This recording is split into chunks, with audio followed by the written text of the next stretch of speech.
And welcome back into a brand new episode of Tribal Council Chat. As always, we are your hosts. My name is Bruce Heller, And my name's Brett Parnell. and let's dive in. So, do you want to explain the episode this week? Ugh. So last season we did a confessionals episode and we've done challenge episode countdowns and such. This is what I've called, at least it's the best term that I can think of, top 10 survivor interactions. So as in contrast with, say, a confessional where the player is taken away and in those speaking directly to production, this is our 10 favorite scenes of at least two or more players interacting with each other and how that contributed to the show.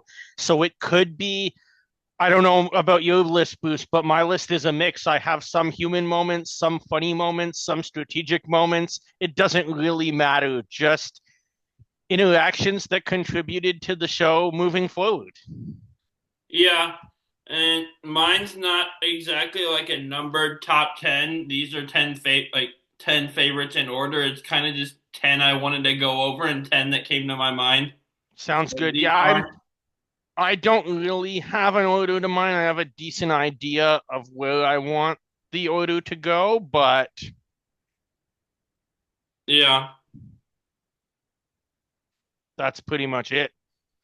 Anyway, do you want me to get started? Do you want to get started You go with? ahead. All right, so let's start with my number 10. And this is a humorous moment that was actually I think it's the only, well, it's one of two interactions on my list that did not happen at camp. This happened right in the middle of a challenge, and it wouldn't be a episode of funny interactions if we didn't start off with something from Survivor Gabon, Oh, a nice. completely chaotic season. So I've decided to start off the episode with Maddie and Randy arguing about how to drop a golf ball literally 1 inch into a gigantic hole. Nice. Those two just, one, didn't like each other, which makes this great, So, and two, it's like, define Gabon in a picture. It's probably this. you say they didn't like each other? To be fair, is there anyone on that cast that like Randy did like? Corinne. Well, forgot about that. I feel like that still proves my point though. Yeah, it does. Oh my gosh. I still love that he just brought random strangers to the reunion on that one. Yeah, that was so funny. But so much fun. So you have one funny argument, and the good thing, this is the benefit to my list not being numbered at all, is that you have a funny argument, so I can just pull from the middle of my list and have another funny argument. And that is Tony in Winners at War saying we have 10 days left. So that's 2 weeks. And Jeremy saying no, that's a little bit over 1 week. And Tony says how? There's 5 days in a week. And this goes back and forth for a couple minutes. Yeah, that was hilarious. And I I have two mean, humorous Tony moments on my list, but nice. I Do just you know? Do you know what 2 weeks is? 14 days because there's seven Yes, days in a week, Tony. but what else it is the amount of time that Tony didn't spend in the traders because he got out on the second day. Unfortunately, Yeah. but I had to go with that one after you saying humorous argument. I had to bring my own humorous argument to the Oh, I party. love that. All right, now we're gonna totally shift gears, and I'm gonna go to a very human moment that was extremely powerful to see. This is from Millennials versus Gen X. It's Brett telling Zeke in the middle of a reward, "You're not the only gay guy out here," Oh, that's a good and one. his surprise, but the then emotion that we see from Zeke talking about how people in older generations in the LGBTQ community have laid the groundwork for people in Zeke's generation to then come and be out and gain equal rights over the course of their lifetimes. Yeah, that's a good one. I like that one. I am going to also go with a more, it's a combination human moment and game moment because Nice. it's a game moment, but someone takes it as a human moment and gets really upset by it. And that's from the season that we referenced enough times at one point that we threatened to make an All-Stars jar. And I'm going to go with the infamous Rob and Lex argument here. Nice. So, and again, game moment, Lex took it as a human moment, so I'm kind of going to call it both, but kind of a This, game philosophy moment too of whose side do you take, what's fair, what's not. yeah, absolutely. This is one I made a list of 11, and I was like, you know what? I'm not sure if Bruce is going to put this one on his list or my other one on his list. You may put both of them, but I'm now going to go with the other one and just see um, what happens. But no, this is a really good one. It was one that came to my mind as well. Just and it plays itself out over multiple days too. You have the whole I think probably one of the most famous and recognizable quotes ever said in Survivor is "You take care of her, and I'll take care of you." And Yeah. then we get to Tribal. Jerry's game is completely destroyed in a way that Lex says he could have won, and that's possible. I also think Jerry could have won. Also, you mentioned the phrase "I'll take care of her, I'll take care of you." There's also what Rob claims he said, which was "You take care of her, and I'll take care of you if I can." True. If those last three words were said, all the cameras and microphones surrounding them all failed to pick it up. So, Interesting. but that's what he tells Lex is on the beach in that scene, isn't it? What I said was I'd take care of you if I can. I Yeah. can't. I don't remember hearing the if I can. I don't remember hearing it at all, but hey, that goes to show you though how much of an emotionally taxing and energetic game Survivor is when maybe that's what he intended to say and maybe it didn't come out and 3 days later it was taken completely wrong. But given Rob on that season, it's also completely possible he was just trying to cover his tracks. Oh, absolutely. But yeah, one of the and credit not the first because the first was in season one, but one of the very early examples of bitter jury questions. Yeah, Sue absolutely. Hawk is of course the first one in season one, but Lex might be the second, Yeah. and I then mean, I Tom guess was it the depends third, and how like you want to define bitter. Lex and Sue were certainly totally bitter and very angry. There's certainly some that you could find in there that were like on the line as maybe was could be a bitter yeah. juror, but I'm thinking of Heidi comes to mind. Oh Who would you gosh, rather have sit next to you? Anybody else? Anybody else? yeah. Or who deserved to be there? Yeah. Anyone else?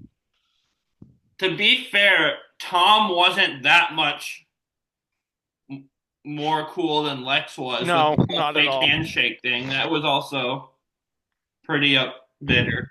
But yeah, Lex and Rob is my entry here. Nice. So this is where you just did eight, so we're two down each. This is where this will probably also be on your list, but Lex and Robin, this one were the two that I was sitting on at the bottom going, I'm not sure which one to start with.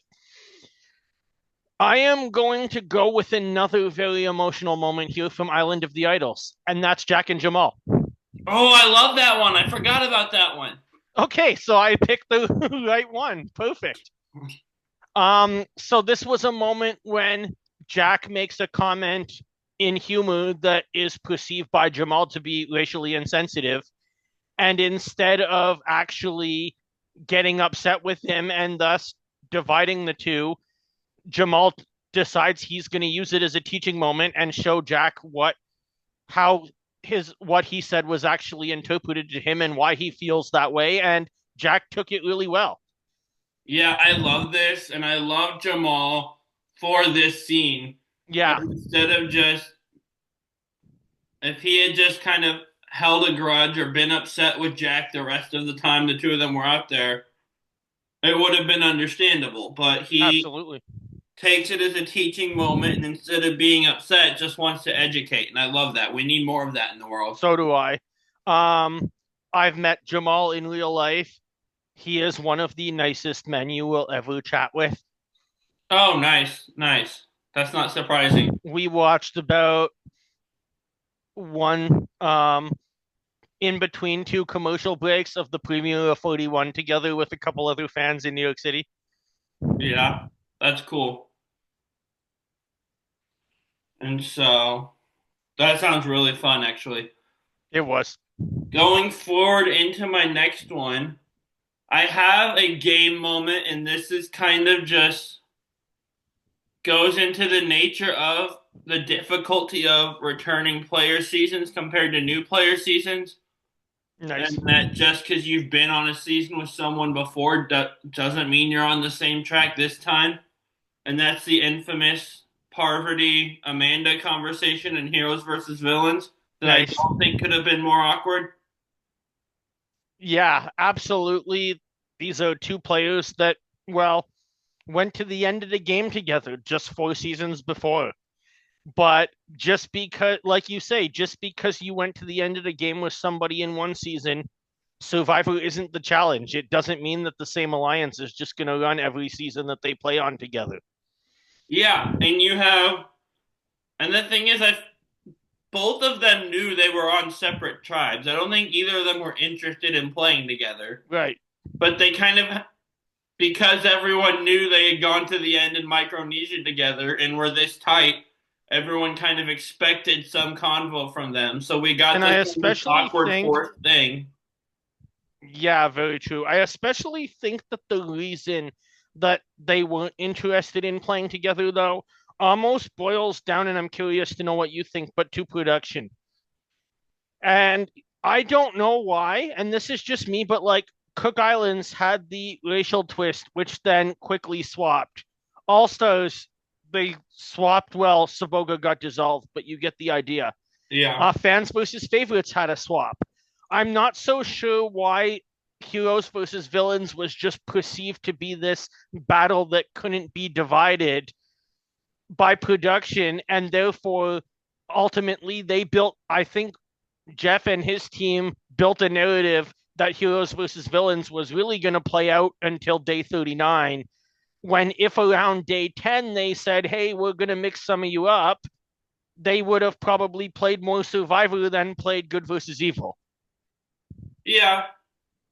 I think And I not mean, it's having hard it. to say they should have done something different because it's one of, if not the best season of all time.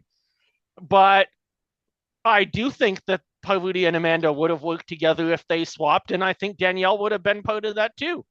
I don't know because I think I Amanda having just lost to Parvati, I don't think she wanted to go to the end with Parvati again.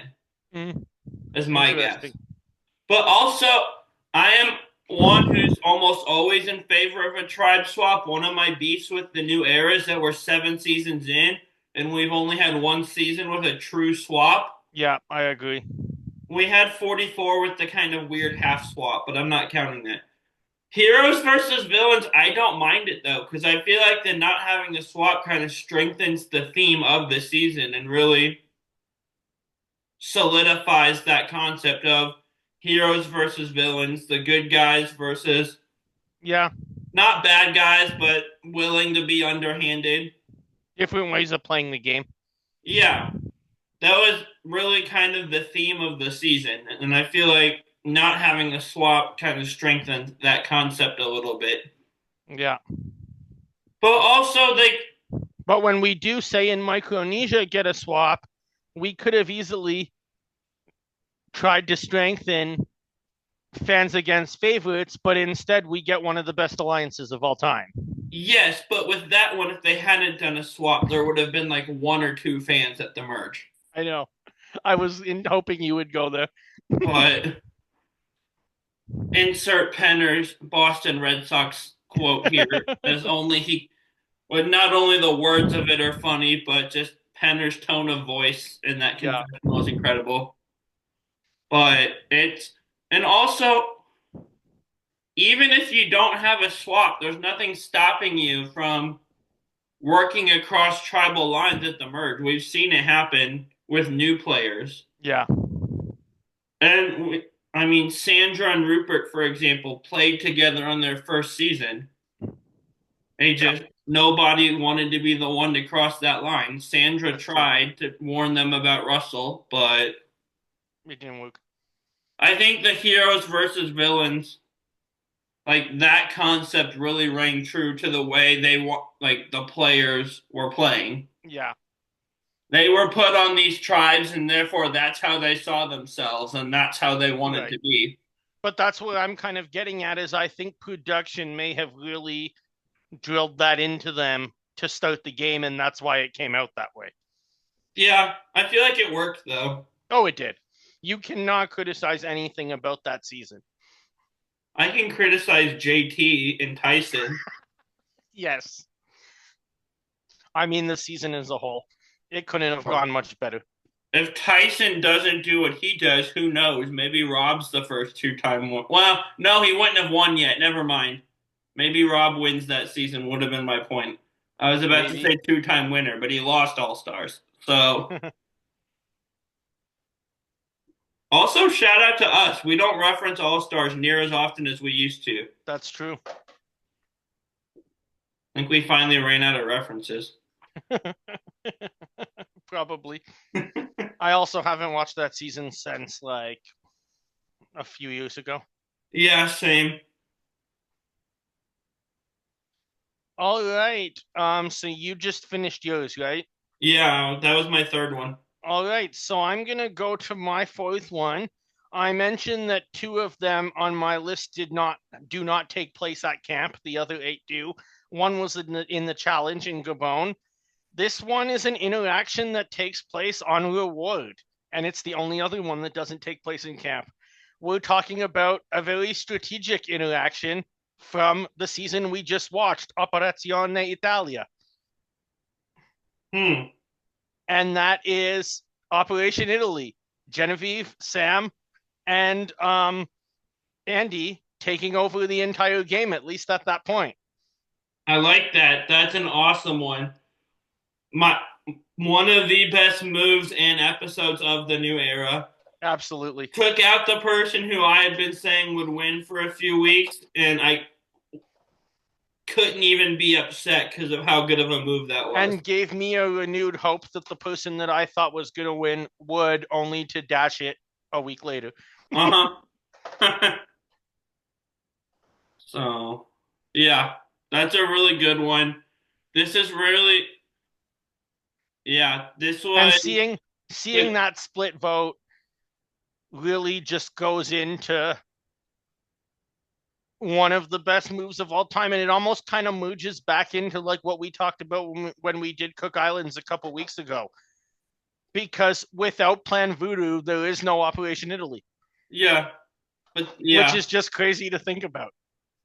And don't feel too bad about the person, your hopes being dashed the next episode. Because after Operation Italy, Kevin came on our show for you and said Andy was winning.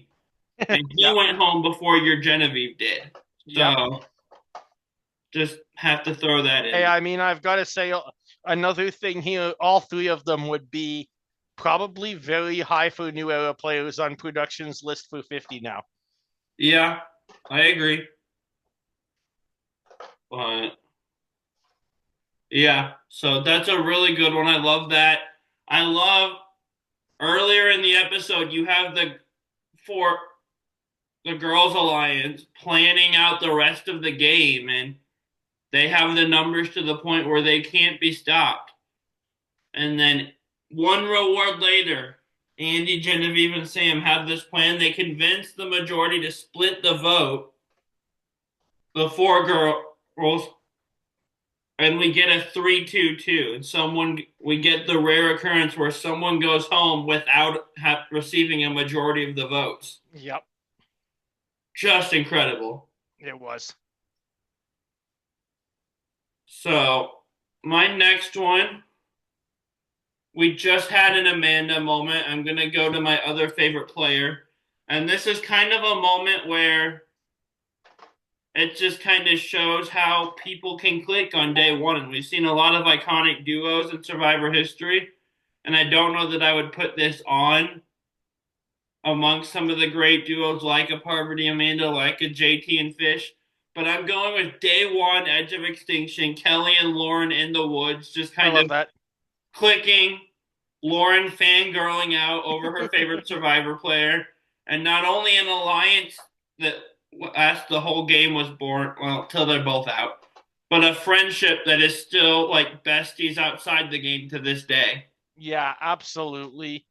Um, this was so neat to see too that like Lauren can recognize Kelly on the boat while she's on the actual boat from Mm-hmm. quite a ways away, and it's like you could tell coming in that that was not filmed after. They asked all the players who they would want to potentially see on that beach with them, and Lauren said Kelly Wentworth. Yeah, and Joe, and they were Yeah, both there. Did they ask this question to Lauren before they decided the castaways? they had to. No, No, I no, was I'm trying to think joking. of what you meant, but no. I'm joking, of course, but They it did have almost to seems like ask that's her what happened. though. They had to have asked her though when she got out, like doing her first confessional before she saw that boat though. Yeah, yeah. To be for the record, I was joking. I know they did not base the cast off of one castaway's answers to a question, but they absolutely did bring Aubrey back to make sure Brett would be watching. So that is 100% for sure. And she went home early, so it made you happy. So their plan worked. Yep. And I mean, for full disclosure, I don't dislike Aubrey. I just No, I dislike know. people on social media. The jokes are there. Yeah. It's it's the same thing with me and Cirie. I come off like I don't like Cirie because I don't think she's the best player to never win when Yeah. that seems to be the most common answer.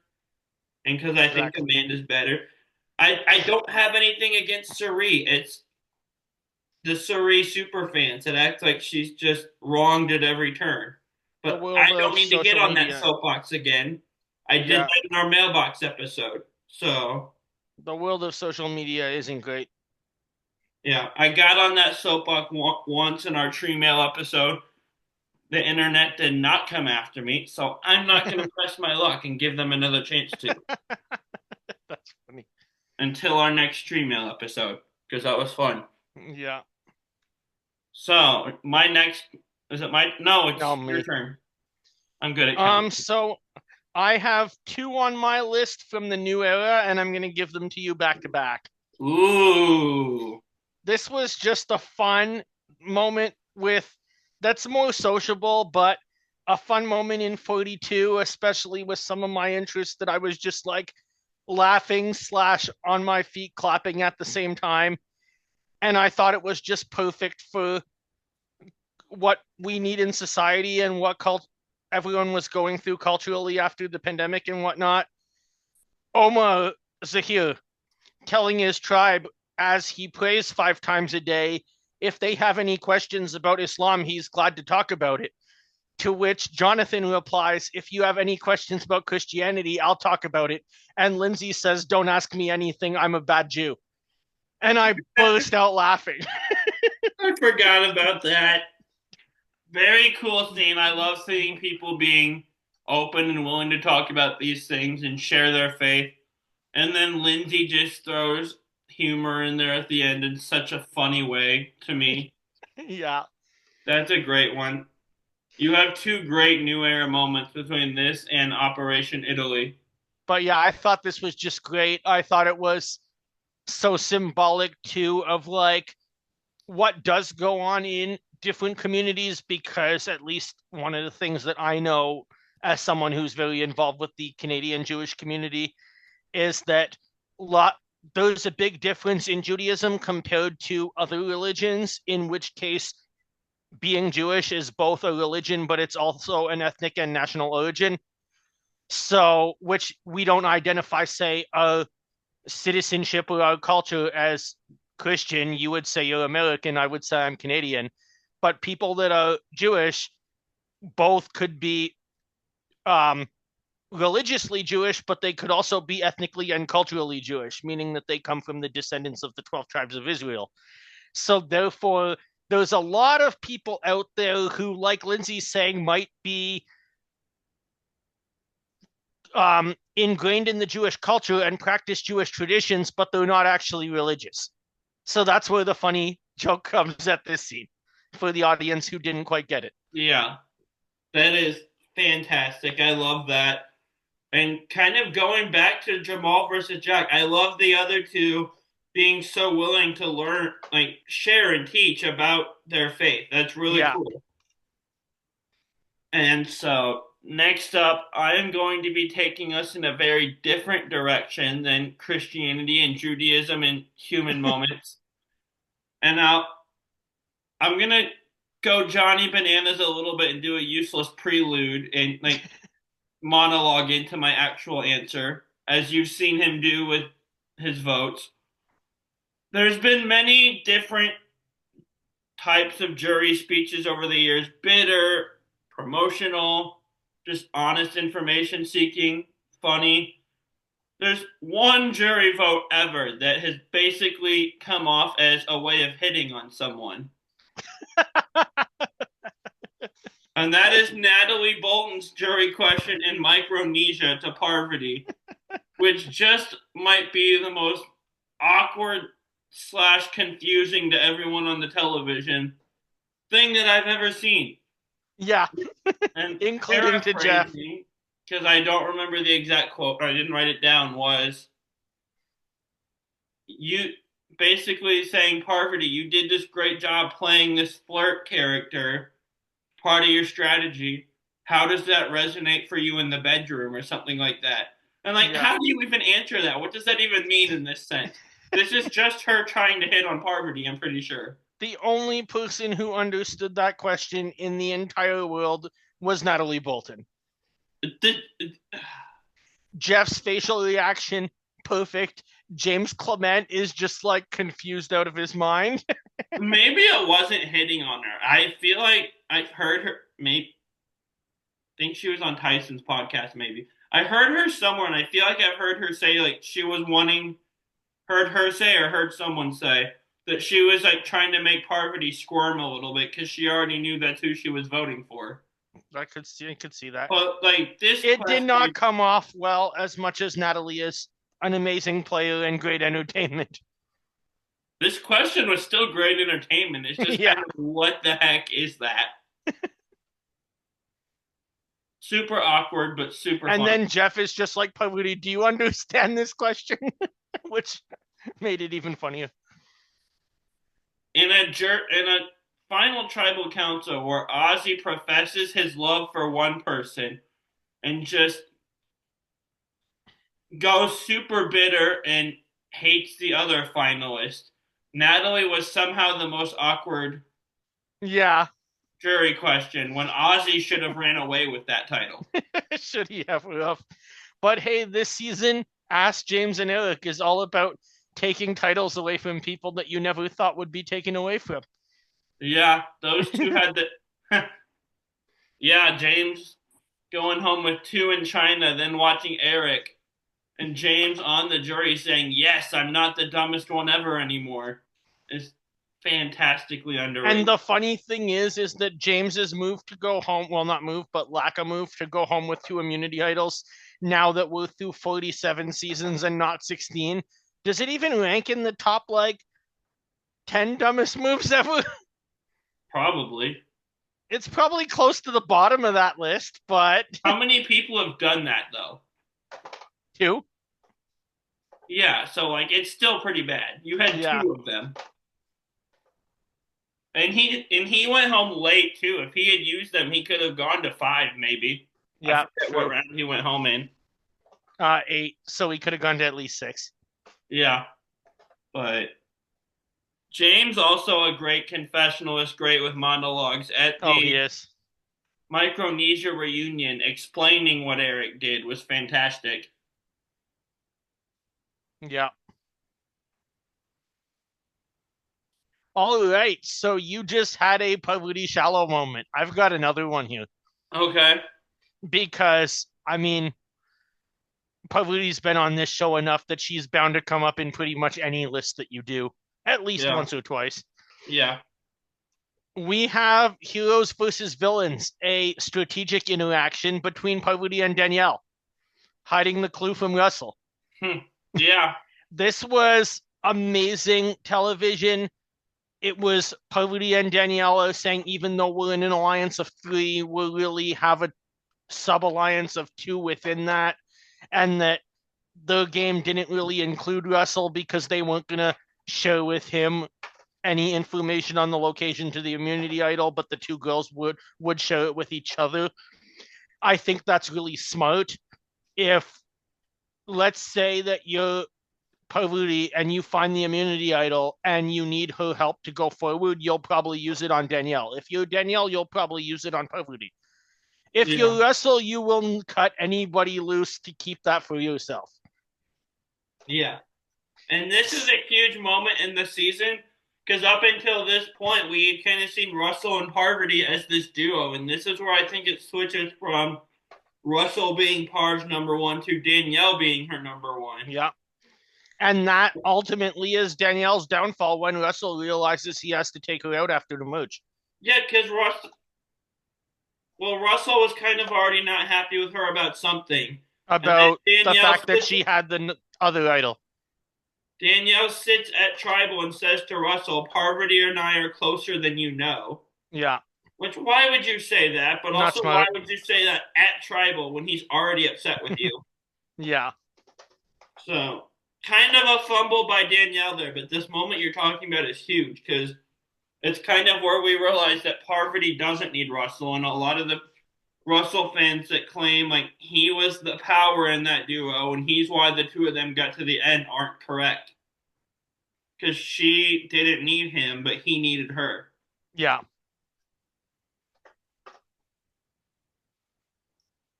All right. So you're number 5. We're halfway through. So my last one was Natalie Bolton's jury question. I'm going with a tiny change of pace here. Another very human moment from Millennials versus Gen X All right. is Jay and Adam. We had seen the two of them Yes. throughout the season not have the best relationship. And we see them in one moment go from enemies to frenemies. And as they bond over having ill loved ones. Yeah. And just there's tears involved, just a very rich, heartfelt, emotional moment aside from the game. Yeah, this was amazing um, for the season, especially to see them bond when they haven't been working together. I thought it was, especially with the advantage that comes up in this season that doesn't come up in any other season. And you have Taylor. I remember his name this time, guys. I forgot about that. But now that we actually have a merch store, we need a design of what's that idiot's name. I'm wearing his first name on this blue crew neck, but yeah, you could have said his name and not referenced the other, and I would have completely forgotten about the other time. That's so funny. I'm so glad you reminded me of that. But you have Taylor tell the tribe as Adam gets to steal any reward, he can steal your loved one's visit. And then when Adam decides not to do that, but it ultimately renews him and puts him back on the front foot of the game. But I think everyone was kind of nervous about, is Adam at this point? Yes, Adam's a nice guy. He manages a homeless shelter, but is Adam a completely super fan to the point that he's just a ruthless player that'll do anything to win? Yeah. And when we get this moment, it's really, as much as it's a great human moment, and I love that relationship with Adam and Jay, it also shows you where Adam's character is going in this game to appeal to the jury. Yeah. Because Taylor certainly did not think that Adam was going to do that, but then again, Taylor was not playing the greatest game by any stretch of the imagination. Taylor was the genius that buried a jar of food on the beach, not like only a little bit away from camp to where someone found him eating it. And then he tried to blame the other person. Yeah, So, A, stealing food, bad idea, but burying it on the beach that close to camp, also bad idea. yeah, Taylor, if you're listening, we don't actually hate you. Come on our show. yeah. But Would love that. I doubt he is, though. I doubt it. So, what's your next one? Number three. So I finish off my top four with two humorous moments, one game moment, and one relationship moment between four players. Well, between all those four. And we're gonna go to Survivor Panama, Exile Island here for one of my two just hilarious moments. Yeah. And that is a very odd interaction between Shane Powers and Cirie, who happens to be a nurse. Oh, no. and I know where he's going with this, guys. and Shane has determined that he's in a lot of pain and has an infection in his male area and doesn't want to see medical. He wants Cirie to help diagnose him. And Cirie tells him he's wearing wet clothes to bed all night, and that's the cause of it. But the reaction you just get from Cirie's face on he wants me to look at his blank was just hilarious. Yeah, and he basically had diaper rash, is what it was. Yeah. Oh my gosh, that's got to be one of the most awkward scenes. Oh, definitely. Oh my gosh, I forgot about that. That's funny. I don't have a good transition from that. I'm just gonna go with a funny scene here. And this is I said I had two funny Tony scenes, and this is the second one. As I forget what it was, but he said something to Cass that like Cass wanted to use this information to split for her benefit, trying to split Tony up from someone who knows. But she immediately goes and tells the person, and it gets back to Tony quickly, and Tony says to, trying to think of the exact line, but it's, I thought we agreed not to share this. Do you understand English, or do I have to speak Llama to you? To which I don't think this is anywhere close to a noise a llama makes, and I'm not going to try to do it, but he makes what he thinks are llama noises. No, it's nowhere close at all. Multiple But times, which classic is Tony. hysterical, and Jeff gets him to do it at the reunion too. But Tony speaking llama to Cass, who's That very was like hilarious. serious almost all of the time we see her on the show. It's just fantastic. Yeah, that was absolutely hilarious. Tony provides great entertainment on everything he does, and it's also a perfect segue into a much more serious moment that I have next. But I just want to know where did that noise come from? Why does he think that's the noise a llama makes? Nothing makes that noise. I'd like to know if Tony has ever seen a llama in real life. Based on that, I don't think he has. I don't think so either. I like the noise, but like, why is that? And why llama? Like all the animals you could have chosen. I have so many questions about this. Yeah, like now that I'm thinking that you just say that, why llama? It's so true. Because I mean, Kagiyan was much later. I was in university when this show aired, so it's not even like at first in my mind I was like, when you said that, wait, when did Napoleon Dynamite come out? Because maybe it was just a pop culture decision, but no. No, it's just Tony. Yeah. Oh my gosh. Oh, that was great. All right. So moving into my top three, this also involves Tony, but Tony's not involved in this interaction. It's the first interaction we're going to get on my list with my favorite Survivor castaway of all time, Michele. I was wondering if she was going to make an appearance. She's going to make it twice in the top three. Of course she is. That's about right. So this is Michele and Sarah Lucina in the final 7 of Survivor Winners at War. And Michele tells Sarah, Tony is going to win this game. Everyone on the jury loves him. He's playing better than everyone, and no one sees it. Sarah goes back to Tony, to Ben, to Denise, and says, Michele's throwing out Tony's name. It's this scene that I will continue to argue, whether the people online like it or not, that if Sarah beats Tony in fire making, Michele is the winner, not Sarah. I Michele still would have used this at final against Sarah and said, you were ready to hand this game to Tony. You lucky enough for you beat him. And I was the only one sitting here that was willing to take him out. I like Michele better, but I still like my prediction is Sarah would have won that because a lot of times when there's a duo like that that's running the game together and one gets cut, no matter who was leading it, the one who gets to the end tends to get credit for it, unless it's Stephanie in 11, who got You're none of the credit for her and Rafe. you're But normally right, but there's two jurors that make me think otherwise in this case. yeah. Rob and Amber, after what happened on that Green Tribe, do you think there's any chance that Rob is going to vote for Sarah? No, but he almost think about his voting confessional at Final Tribal though, speaking to Natalie, Yeah, saying, I told you you had to play a perfect game to get my jury vote. and You she didn't. almost did, but you didn't take this guy out, and he holds the vote up for Tony. Yeah, By Natalie being the one that put Tony against Sarah, Sarah takes him out. I think Rob votes Natalie there. we'll never know.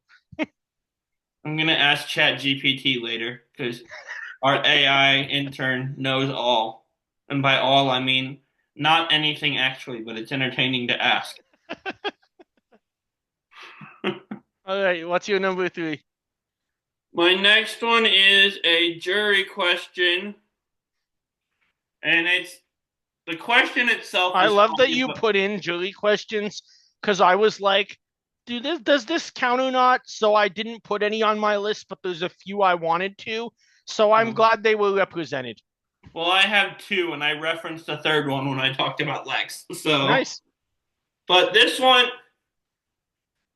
represents this player as a whole very well. It's from Kagion actually, and it's Brains, Brawn, Beauty. And to me, like when they came up with the idea of a stereotypical person for the Beauty tribe, I'm convinced that Morgan McLeod is what they had in mind and Yeah. may have just spawned out of their minds from what they wanted for this tribe. Because, like, just not only in season saying, oh, this person's just jealous because I'm cute and they're old and ugly and just very absorbed in her looks. Very funny, don't get me wrong, but very absorbed in her looks. Finds a way to make her jury question too about that and like very on brand for stereotypical. I think what they wanted for Beauty Tribe was to Tony, like in my life, I'm used to having guys wrapped around my finger. You had the men in this game wrapped around your finger without even having breasts. How did you do that? And like finds a way to make it about her and about Yeah. her looks again, which is She, just I think someone like her that's what she kept going to was her looks. Is yeah. what they wanted perfect I think for Morgan that beauty was tribe. definitely what they had in mind when they wanted that first beauty tribe. Yeah. And then they don't do all that well. And then come the second Brains Brawn Beauty, they really open up Beauty a little more and get some really good players on both the men's and the women's side of that tribe. Yeah, you got Ty and you got Caleb and you Yep, got Julia. exactly. Funny. Thank you. I thought you'd like that. Yeah. All right, ready to get to my number 2? Sure. Okay, it's the last funny moment of this. It's list. It's from Micronesia, and it's only 4 words between a player I really like that says them, Eliza. It's a fucking stick. Yeah. That interaction will just make me burst out laughing every single time I see it. The fact that Jason actually believed this twig that Ozzy put a face on was an immunity idol is hilarious, but it's so on brand for Jason. And then Eliza, who's in a completely different situation in life from Jason, just knows right away, absolutely not. This isn't even worth playing. But hey, I'll give the TV what they want and play it anyway, and you never know. And then Jeff just throws that thing in the fire, and Ozzy goes, "Prost, I've spent hours making that." Yeah. And the thing is I just want to like someone who was on production and on the camera crew at camp to walk me through that day from their Yeah. perspective.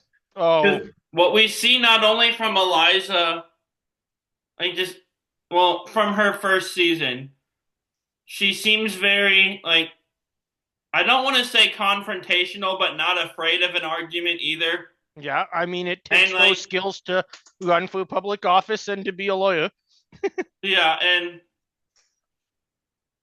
I'm not sure if quick-tempered is the right word, but somewhere around there. So, and like them knowing what was coming, I just want to know what was going through I've their heard heads that preparing for what storm was about to happen.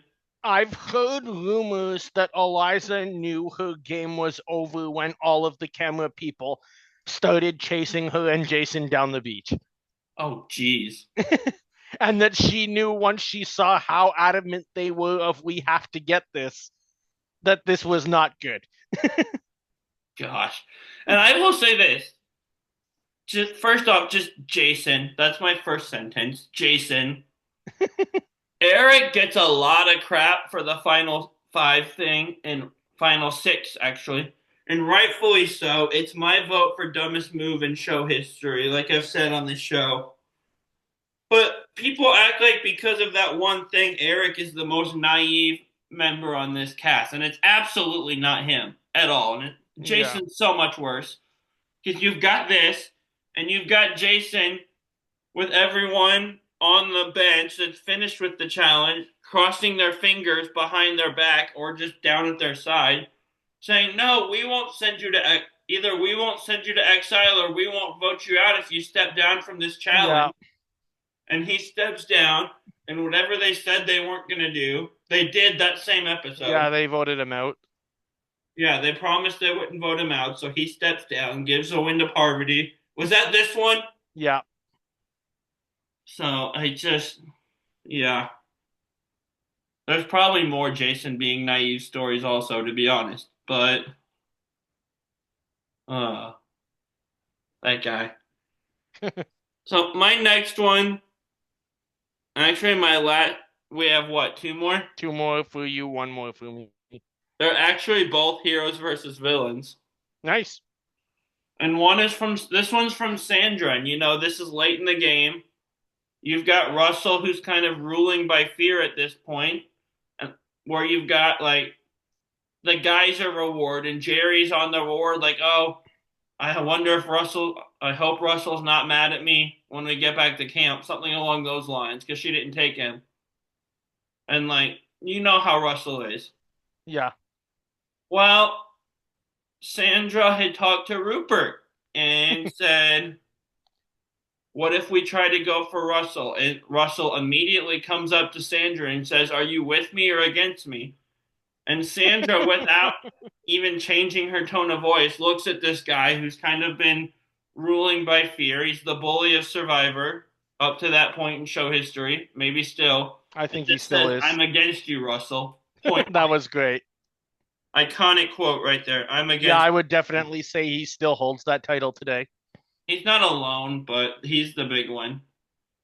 Yeah. I'd have to think about it, but it's him. But Sandra just point blank, "I'm against you, Russell." Not even sitting up, not even changing her tone of voice. Just incredible. Yeah, absolutely. All right, ready for my number one? Sure. I'm sure you all know where this is going by now. Um, I've mentioned my favorite player appears twice on this list. It's this scene right away just came out and said it has to be number one for me. Is this And her and Rob? absolutely it is. Okay. So this is Rob Mariano talking to Michele on the beach in Winners at War. Great human moment. And he says, what did your brother Kim and your brother Joe and your sister Kim think about you coming out here? And Michele says they didn't really like it. Oh, why's that? Because my last win was so controversial and now I'm playing Survivor again. And she had a lot of hate online. And Rob says, in my mind, one of the best quotes of Winners at War, especially seeing it's a season of all winners. If you win, you win. The end. Yeah, I love Um, that. that quote, some, in my opinion, if, and this isn't, yes, obviously, I'm a big Michele fan. If you have to pick something to sum up Winners at War, I think it's that line in one Yeah, sentence because every single person on there, 20 castaways, all coming out to play the same game, they all have pretty very little in common other than one thing. They're 20 of the 38 people on Earth to say I won Survivor. yeah, They all did it in different ways. They all had different strategies. They all played different elements of the game. But at the end of the day, they all got to day 39 and convinced the jury that they were more deserving of the title of sole survivor than the two or three, well, one or two other people they were sitting next to. And that is the core element of this game. No debate about it. yeah. I will never say someone didn't win because, like you said, they got to the end. They convinced the jury voted for them. Every winner is deserving for that reason alone. Are there players that I would have? Are there seasons that I would have voted for a different person to win? Of course. Heroes versus villains, all stars come to my mind. I have nothing against Amber, by the way. I Yep. 100%. Rob lost for the same reason Russell lost 19 and 20. Bad Yeah. jury management and not treating people well.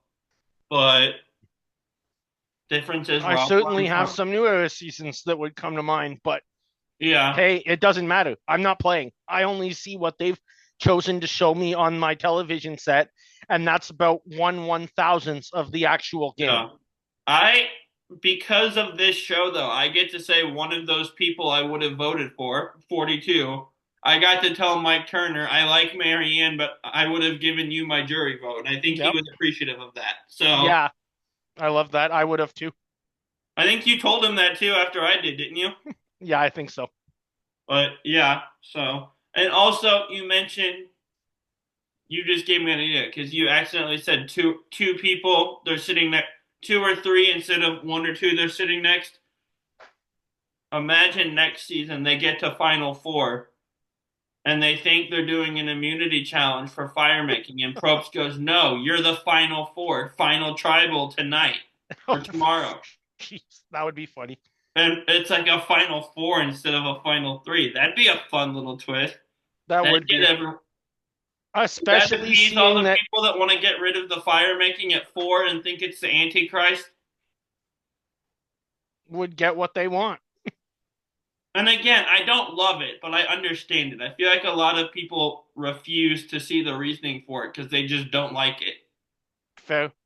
But my last one, and I'm not going to call it my number one because these aren't in any sort of order based on my favorites, but heroes versus villains. It's Amanda and Colby and Danielle are on reward watching Treasure Island at I think Prince Wright's house.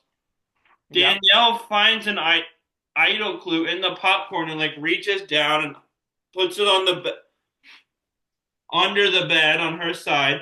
Amanda, no subtlety at all, unfortunately, walks over and like sits on the floor next to where Danielle is sitting and tries to reach under and grab it. And it's like this total cat fight happening between the two of them. Just funny, awkward scene. Amanda asks her tribe mate Colby to intercede, to which Colby said, "I'm not involved. I'm just watching the Treasure Island," which iconic lines, I think. I was Yeah, just that watching was Treasure great. Island. It's This whole probably one scene is of just such a for fiasco. amongst people that are actually big Survivor fans and not casuals. I'm just watching Treasure Island is a quote that you will right away remember what that means. Just this scene is so bizarre. Yeah, it is. I wonder what would have happened if my girl could have gotten away with that clue, though. How things Oh, may or may not have been different. it could have been a totally different game. But no, Colby was just watching his movie. I don't blame him for not wanting to get involved, other Oh than yeah, Amanda's my favorite and they were tribe mates. I'm like, okay, help her out, but that's just me rooting. I yeah, get why he did what he did. I probably would for have sure. done the same thing. But yeah. And I think Amanda in that scene really banked on the fact that the heroes outnumbered the villains on that reward, Yeah, well, which didn't work out to her advantage. no, because Colby was just watching his movie. How did I have two Amanda moments and they were both from the season where she finishes 10th instead of going to Final Tribal? Yeah, that's true. It's But such a good season, though, no matter what yeah, we're talking about. I maintain if the heroes had if JT wasn't J didn't do his stupid letter thing, Yep. and if the heroes possibly get merge numbers, Amanda wins. I think if JT doesn't do his letter thing and there's not the two idol play and whatnot, Sandra might actually have made the move. Yeah, it's either Amanda or JT that wins, I think. Yeah, I Those were agree. the only honestly, those were the only two people on the Heroes tribe really playing any sort of hard in the beginning. The Yeah, other the other heroes were just chilling. Rupert but hadn't it's put rocks in his pocket yet. but it's also just it's JT, so maybe he doesn't win because, as we know, JT just gets progressively worse as he plays Survivor. So, Heroes like, versus I wouldn't villains. rule out, say, someone like Candace winning as well. Gosh, that's a thought. But the Heroes versus Villains was my first exposure to JT. Yeah, And later I went and watched Token Chains because I've mentioned before, I just bounced around on when I was watching through the seasons of whatever sounded good. There was no order, rhyme, or makes reason sense. to it. I couldn't even recite the order back to you probably. But I watched So Token you Chains. watched Heroes versus Villains and then got to see later why most of those castmates were either heroes or villains. I still don't get it with Danielle, but that's another conversation. Yeah. But I went back and watched Token Chains, and I'm like watching JT be incredible. I'm like, who is this guy? This isn't the bonehead I watched a bunch of watch throughs ago. Who is this dude? Yeah. And he's just super likable, and Fishback drives a lot of his strategy, but he does the likable, he does the social part. And then at the end, Fishback makes the mistake of admitting, I considered taking you out if I would have won this challenge, which you didn't. I feel like was a misstep. You didn't win, so it's just hypothetical. So JT can say, "Oh, I would have never taken you out there," and plays the victim at Final Tribal. But this is not a Token Chains episode, so I'm gonna No. stop being sidetracked. A line blindside first boot. Who you got? A line blindside first boot is always a little more fun when you have some players that are more out there in the game and not always just legends week after week. So I'm going to go with three players that I picked that were great characters on this season. Okay. Jonathan from 42 from my list, Mm-hmm. Andy from 47, and Shane from Survivor 12. Um, not Jonathan. Shane is going first for sure. I'm gonna blindside Jonathan around the merge because I don't want to vote him out pre-merge. He helps my tribe stay away from tribal, but I can't let him stay in and win all the individual immunity challenges. So he goes around the merge, which leaves me aligning with Andy till the end and hoping I can beat him. Nice. I'm going to agree with you on Jonathan. You can't vote him out pre-merge. You have to blindside him before he gets to the end. That I think is pretty self-explanatory. I'm gonna put up with Crazy Town. I think Andy. I think Andy could be a very good player, sometimes doesn't show it. It was very hard to read. He's going to go first. Shane is going all the way to the end of this game. I don't think I could put up with that. It'd be a Let's, lot. I feel like putting up with Shane is a lot harder than just clapping when Andy opens a coconut. yeah. Putting up with Shane, we just need some sea junk to wash up from across the border in the Pearl Islands. Oh gosh, yeah, that's a story. yeah. But let me think here. So a lot of the people on my list are legends and are like multi-time players. So I'm trying to think on the spot here. Okay, so here's what I'm gonna go with. I'm going with the three people that. Well, got Jay, but I'm not gonna use Jay. I've got Morgan for just her jury question encompassing her beauty tribeness. We've got Danielle from the Treasure Island cat fight. And you know what? I'll go back on what I said. We'll throw Jay in there as the third one. Nice. Um, I'm going to align with Danielle. She was my favorite player in her season, one of my favorite middle school like teen seasons players. I'm going to blindside Jay. I'd like to keep Jay in the game. I think I've seen, at least in the challenge, that you don't necessarily want to work with him all the way through. He ends up getting you into trouble on that He's show. I he's would a love to. better Survivor player than he is a He is. challenge player.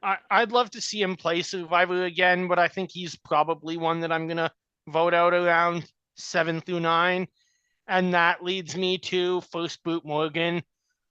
We got some great moments from her humorously.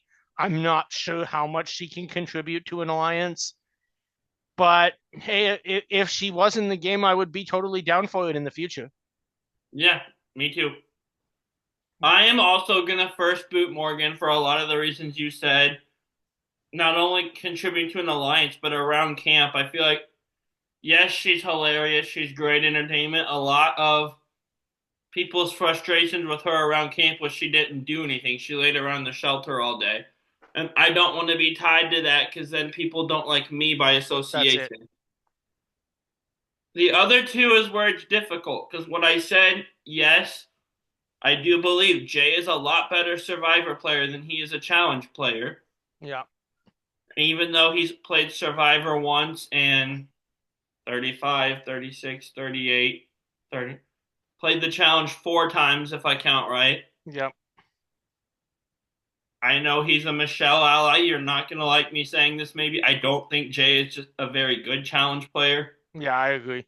He's too messy and I don't know how to describe it, but this isn't the challenge. So I'm trying to block recent knowledge of Jay out of my mind here. But I try to block that out, but at the same time, it makes me wonder, could Jay be the next JT?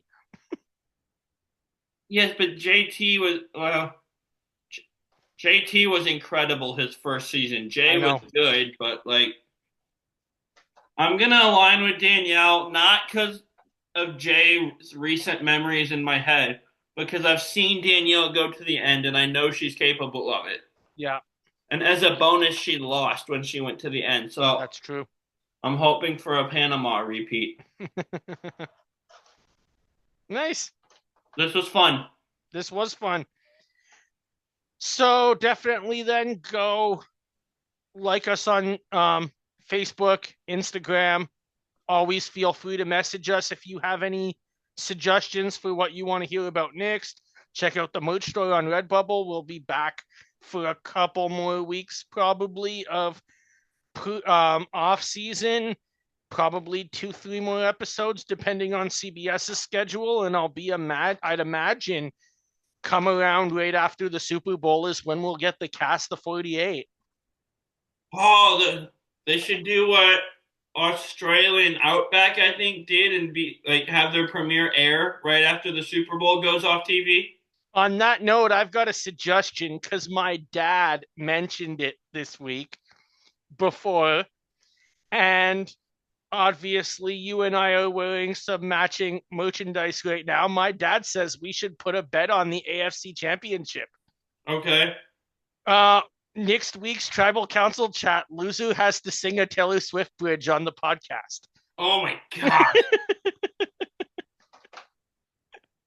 I like singing like anywhere and in the car. I'm good with this. I've been Sounds good. saying on our show before, For but those I of don't you think I'll who have to, hopefully. for those of you who are not aware, if you're new from a year ago, Bruce is a massive Kansas City Chiefs fan. I am a Buffalo Bills fan. No, So, you're a Colts fan, well, yes, but the Buffalo is, we've explained this to most of the audience. Buffalo's right on the border, so I watch all of their games. and the And Colts are bad and don't play this time of year. we haven't played this time of year since Andrew Luck was still healthy. Who, by the way, check out what I sent to you and Kevin, my proposal of a potential new job for Andrew Luck. That would be fun. I think he has a new job, isn't he? Like working with Stanford's football department or something. Yeah, he is. But my suggestion was is that he could be an ex-professional athlete on the Traders in the future, Oh gosh, yeah, that seeing would be his fun. career was cut so short. If the Dodgers don't give him a giant contract that they don't have to pay for 10 years first. Yeah. Hey, the Dodgers are signing so many people that you and I should be getting rich from that organization. I'm so over them. But this isn't a baseball podcast because David No, it's Sampson's not a not on here. baseball podcast. It's not a football podcast, but it's not a Taylor Swift podcast. But either way, It will be next week. next week it will be for a few minutes. Let's go Buffalo. Yep. Let's go Chiefs. Let's go Blues. Grab your torches and head back to camp. Bye, everyone. Bye.